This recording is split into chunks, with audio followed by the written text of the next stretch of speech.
Hello YouTubers, welcome to Hollpolls YouTube channel. It's Hollpolls speaking!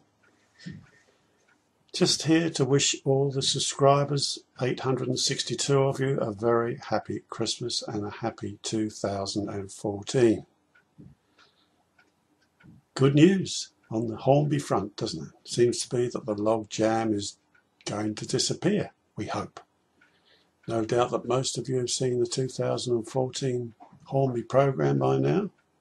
I think it's excellent, and it's a great credit to them and the financial stress that they're in, that they're able to do this, and let's hope it gets them back on their feet again. Is that Duke of Gloucester going to arrive before Christmas, I wonder? Supposedly it arrived at Hornby's depot during the week, but we haven't seen hide nor hair of it yet. But hey, let's be optimistic. At the same time as wishing you a happy Christmas and New Year, I'm here to recommend a DVD for your Christmas Santa sack. This one. Hold on, round the wrong way. Steaming Through Wessex. It's not a new one. It's been out for about 18 months to 2 years. But it's probably my favourite DVD, railway DVD of all time. Now, I've got a few DVDs of railways and steam engines, I can tell you. Several hundred, if not more. I've never even catalogued them all. But this one stands out against all the rest. Do you remember how excited we were when Ivo Peters stuff came out? 16mm colour footage of the Somerset and Dorset? Or even the old black and white stuff of Camwell? All 16mm stock, film stock. Wonderful stuff. But even those are surpassed by this DVD. It's called Steaming Through Wessex. And I'm going to look at the front cover now to remind myself that it's a railway filmmaking by a guy called Douglas Seaton from the early 1940s through to the mid-1960s. And he filmed in 16mm colour stock, which was very rare for the time, but don't forget this is just after the war when such items were very rare. How he got hold of the colour 16mm colour stock, we don't know. He was survived by his two sons, which are shown as young boys in the DVD, and his good wife. So you see some of his family at the time, his wife and the two young lads. And you see things that you would never expected to see. Bullet Pacifics in that experimental blue. A Great Western King experimental blue. King Arthur's in malachite green and Southern Railway green. Slip coach, GWR slip coach is actually being slipped into the station. Very rare footage. Wonderful footage. And even his own cars too are shown, just like Ivo Peters' Bentley. There's shots of his cars through the time period, and it's really excellent stuff. Hello YouTubers, I'm back again. I just had to take a break there to make a cup of tea.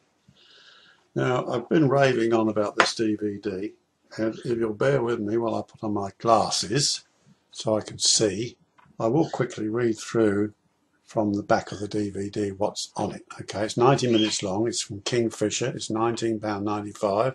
I urge you to think about buying a copy because I'm going to show you 2 minutes of it. Hope it doesn't get chucked off because of breach of copyright. But I don't think they're advertising themselves on YouTube, so I'm doing them a bit of a good turn and hope to promote their sales. Okay, this is what's on it. 1940s at Yeovil Town. Adams radial tanks at Axminster. Malachite and BR Brunswick Green King Arthur class engines. Castles and Kings on the West of England main line. Kings in BR blue. Slip coaches at Westbury. Great Western scenes at Starcross. Blue liveried Merchant Navy Pacifics. Yeovil pen mill activity. Royal trains in and around Yeovil, 1952, 1953. Weymouth Quay Line, many southern scenes at Yeovil Junction, and castles to Weymouth, including banking at Yepminster, And lastly, a star class at Devizes, which is rather appropriate to end off because my star class from Swindon Museum 4003, a lodestar, arrived on Thursday, and I'm going to be making a clip of it. So there you go. So please have a look at the 2-minute clip I'm going to include with this video, and hopefully you'll think like me and rush to the computer and order a copy online. Keep watching my channel. 2014 is going to be a very exciting year. Why? The Garretts are coming from Helljan and Hattons, we hope. We've been told January. Well, you never know, because myself and some model railway colleagues are going to have, when we get ours, and all together between us we've ordered, I'm not going to tell you, you're going to have to watch the video, but we're going to have a giant Garrett fest. More Garretts than you can poke a stick at. So keep on watching my channel. Thank you for watching.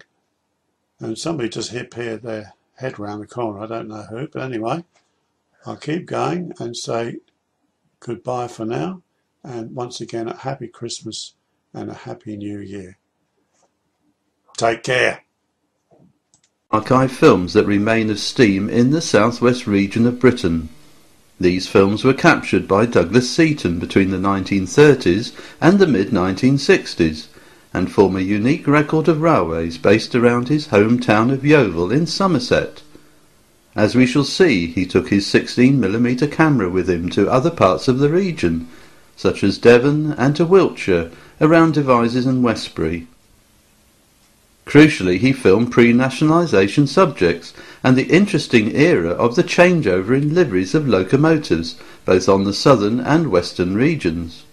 The Seaton family are well known in the Yeovil area for being in the motor trade, and Douglas even designed and built his own motor car in the 1920s, a very early pioneer in this field. He and his wife had 2 sons, Clive and John, who accompanied him much of the time on his jaunts to search out his beloved steam locomotives. From the late 1940s film we shall see much of Clive as he went around the sheds at Yeovil town and other locations as his father filmed.